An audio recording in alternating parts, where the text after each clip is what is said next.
Hello friends, welcome to our channel. Good morning to all of you.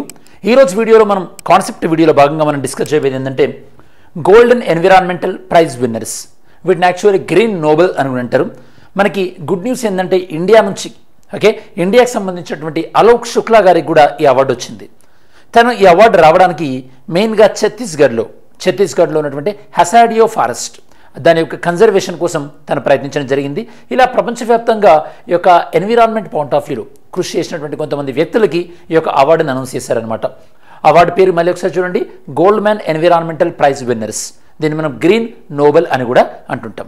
So మరి ఇతనికి ఏ effort పెట్టారు, ఈ యొక్క ఫారెస్ట్ స్పెషాలిటీ ఏంది, అండ్ ఇతను పెట్టినటువంటి ఎఫర్ట్ వల్ల కలిగినటువంటి ప్రయోజనం ఏంది, అండ్ అవార్డుకి సంబంధించినటువంటి ఇంపార్టెంట్ ఇన్ఫర్మేషన్, ఈ డీటెయిల్స్ అన్ని కూడా మనం ఒకసారి వీడియోలో క్విక్గా తెలుసుకోవడానికి ప్రయత్నిద్దాం. ఫస్ట్ మనం ఇప్పుడు ఈ అవార్డు ఏ స్టేట్ గురించి సంబంధించి అంటున్నాం మనం. ఇతడు ఎక్కడ ఎఫర్ట్ పెట్టాడు? ఇతడు ఛత్తీస్గఢ్లో ఏ అటవీని తను యొక్క కాపాడడానికి ఎఫర్ట్ పెట్టాడు. ఏ అడవిని అంటే కనుక మనకి ఇప్పుడు ఈ యొక్క మీరు చూడవచ్చు హసాడియో ఫారెస్ట్. ఇక్కడ మనకి హసాడియో ఫారెస్ట్ మనకు చెప్పాలంటే ఇది మనకి నార్త్ ఛత్తీస్గఢ్ ప్రాంతంలో ఉంది. ఆల్మోస్ట్ ఆల్ నార్త్ ఛత్తీస్గఢ్ ప్రాంతంలో ఛత్తీస్గఢ్ స్టేట్ బౌండరీ చూసినట్టయితే మీరు ఒకసారి ఛత్తీస్గఢ్ స్టేట్ క్లాక్ వైజ్లో చూస్తే ఫస్ట్ యూపీ బౌండరీ ఉంది, జార్ఖండ్ బౌండరీ ఉంది, దాంతోపాటు ఒడిస్సా బౌండరీ ఉంది, తెలంగాణ బౌండరీ, దాంతోపాటు మహారాష్ట్ర బౌండరీ ఉంది, అండ్ మధ్యప్రదేశ్ బౌండరీ ఉంది. 6 రాష్ట్రాలకు సంబంధించి కూడా బౌండరీ ఉంది మనకి. అండ్ ఛత్తీస్గఢ్ అనగానే మీకు గుర్తు రావాల్సింది ఇండియాలో హైయెస్ట్ నెంబర్ ఆఫ్ టైగర్స్ ఉన్నటువంటి స్టేట్ ఏంటంటే ఛత్తీస్గఢ్.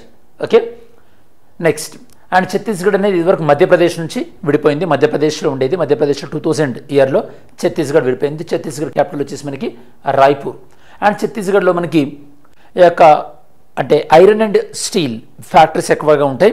మీకు ఛత్తీస్గఢ్లో ఉన్నటువంటి ఏదైనా ఒక ఐరన్ అండ్ స్టీల్ ఫ్యాక్టరీ తెలిస్తే కనుక మీరు కమెంట్ సెక్షన్లో ఇంక్లూడ్ చేయండి. ఐరన్ అండ్ స్టీల్ ఫ్యాక్టరీ మీరు ఒకవేళ ప్లానింగ్లో చదివిన్నా లేదా మనకి ప్లానింగ్ టైంలో ఫారిన్ కొలాబరేషన్ గురించి చదివినా మీకు ఈజీగానే తెలుస్తుంది. సరే, మనం యొక్క టాపిక్ వెళ్ళేకన్నా ముందు ఈరోజు మీ క్వశ్చన్ ఏంటంటే consider the following statement about the species diversity దీనికి సంబంధించి. ఇందులో మనకి స్పీసీస్ అంటే మనకి వివిధ జంతువులకు సంబంధించి డైవర్సిటీ, వైవిధ్యానికి సంబంధించి alpha diversity, beta diversity, gamma diversity అని 3 ఉంటాయి కదా. Alpha diversity is the diversity of habitat అంటున్నారు. హ్యాబిటేట్లో ఉండే డైవర్సిటీని ఆల్ఫా డైవర్సిటీ అంటున్నారు. బీటా డైవర్సిటీ మనకి species diversity between any 2 patches అంటే 2 ప్రాంతాల మధ్యలో ఉన్నటువంటి స్పీసీస్ డైవర్సిటీని బీటా డైవర్సిటీ అని, gamma diversity with in a కమ్యూనిటీలో ఉండే డైవర్సిటీని గామా డైవర్సిటీ అని వీళ్ళు స్టేట్మెంట్ ఇచ్చారు. ఇందులో ఎన్ని స్టేట్మెంట్స్ అనేవి ఇన్కరెక్ట్, ఇందులో ఉన్నటువంటి స్టేట్మెంట్స్ ఎన్ని ఇన్కరెక్ట్ ఆన్సర్ చేయడానికి ట్రై చేయండి. సరే, మన టాపిక్లోకి వెళ్తే ఛత్తీస్గఢ్కి సంబంధించినటువంటి బచావో ఆందోళన్ యొక్క ఆందోళనకారైనటువంటి అలోక్ శుక్లాకి గోల్డ్మ్యాన్ ఎన్విరాన్మెంట్ ప్రైజ్ ఇవ్వడం జరిగింది. తను మెయిన్గా forest and tribal rights activist. ఎందుకంటే ఈ ఫారెస్ట్ పైన డిపెండ్ అయ్యి సుమారుగా 15,000 ట్రైబల్స్ ఉన్నారు కాబట్టి వాళ్ళకు కూడా ఈ యొక్క మూమెంట్ అనేది ఎంతగానో హెల్ప్ అయింది. ఈ అవార్డుని దేనికి మెయిన్గా ఈ యొక్క సుమారుగా 4,45,000 ఎకర్స్ అంటే 4.45 ఎకర్స్ ఆఫ్ ల్యాండ్ దీన్ని కాపాడినందుకు ఇతని యొక్క ఎఫర్ట్ వల్ల సుమారుగా ఇక్కడ ఒక 21 మైనింగ్ ప్రాజెక్ట్స్ అనేవి గవర్నమెంట్ విత్డ్రా చేసుకుందనమాట. అంతకుముందు గవర్నమెంట్ ఏవైతే టేక్ ఆన్ చేద్దామనుకుందో వాటిని విత్డ్రా చేసుకుంది, ఈ యొక్క కోల్ మైనింగ్ ప్రాజెక్ట్ని. సో మనకి ఈ అవార్డుని పాపులర్గా దీన్ని మనం గ్రీన్ నోబెల్ అని కూడా అంటుంటాం ఈ అవార్డుని.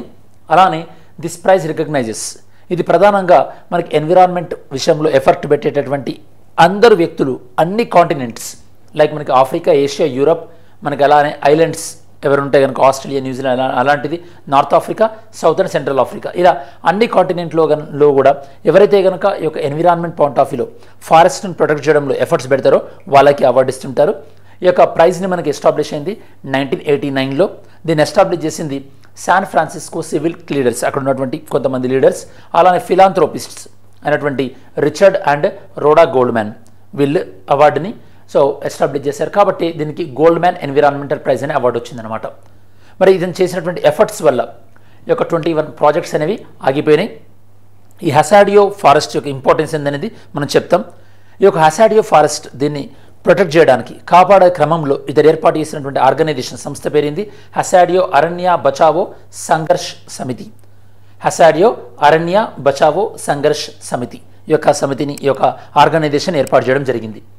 నెక్స్ట్ ఈ ఫారెస్ట్ ఇంపార్టెంట్. ఈ ఫారెస్ట్ మనకి బయోడైవర్సిటీ జీవ వైవిధ్యం పాయింట్ ఆఫ్ వ్యూలో చాలా చాలా ఇంపార్టెంట్. ఎందుకంటే ఈ ఫారెస్ట్ అనేది సుమారుగా 25 ఎండేంజర్డ్ స్పీసీస్ అంటే అక్కడ మాత్రమే ఉంటాయి అన్నమాట. అలానే 92 బర్డ్ స్పీసీస్, అలానే 167 రేర్ మెడిసినల్ ప్లాంట్ స్పీసీస్, వీటన్నిటికి కూడా ఈ ఫారెస్ట్ అనేది షెల్టర్ ఇస్తుంది అనమాట.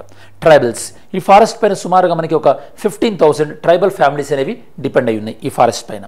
అలానే ఈ ఫారెస్ట్ ఇండియాలో one of the largest coal రిజర్వ్స్కి ఇది మెయిన్ సోర్స్ అనమాట. అంటే అందుకోసమే దీన్ని ఇక్కడ నుంచి కోల్ మైనింగ్ చేద్దామని వాళ్ళు అనుకున్నారు. కాకపోతే ఈ ఫారెస్ట్ ప్రొటెక్షన్ వల్ల, ఈ ఎన్విరాన్మెంట్ ప్రొటెక్షన్ యాక్టివిటీస్ వల్ల దాన్ని ఆపేశారనుకోండి. ఇది మనకి ఇండియాలోనే one of the largest coal reserves, almost 5 billion turns coal అనేది ఉంది ఈ ఫారెస్ట్ పరిధిలో అని చెప్పేసి ఎస్టిమేషన్ అన్నమాట. ఇది మనకు ఓవరాల్గా ఈ ఫారెస్ట్ గురించి, దాంతోపాటు ఇతని యొక్క అలోక్ శుక్లాకి సంబంధించినటువంటి ఎఫర్ట్స్, అలానే ఈ యొక్క అవార్డుకి సంబంధించి, దాంతోపాటు మనకు ఓవర్ వ్యూ అనమాట. ఇతని వల్ల ఎంత సేవ్ చేయగలడు అలోక్ శుక్లా. దాంతోపాటు ఎంసీక్యూ అండ్ మనకి ఓవరాల్ అంటే మనకి మ్యాప్ పాయింటింగ్. ఇలా మీరు ఒక్కొక్క స్టేట్, నేను మీకు ఉత్తరాఖండ్ చెప్పాను, ఇప్పుడు ఛత్తీస్గఢ్, ఇలా టైం దొరికినప్పుడు అలా మనం ఒక్కొక్క స్టేట్ మ్యాప్ పాయింటింగ్ చూస్తున్నామంటే మనకు over the period of time learning అనేది ఈజీగా అవుతుంది. ఇది మనకు ఓవరాల్గా ఈ యొక్క Goldman environmental prize winners. Okay, I hope this video is useful to you. Thanks for watching this video. Have a great day. Jai Hind.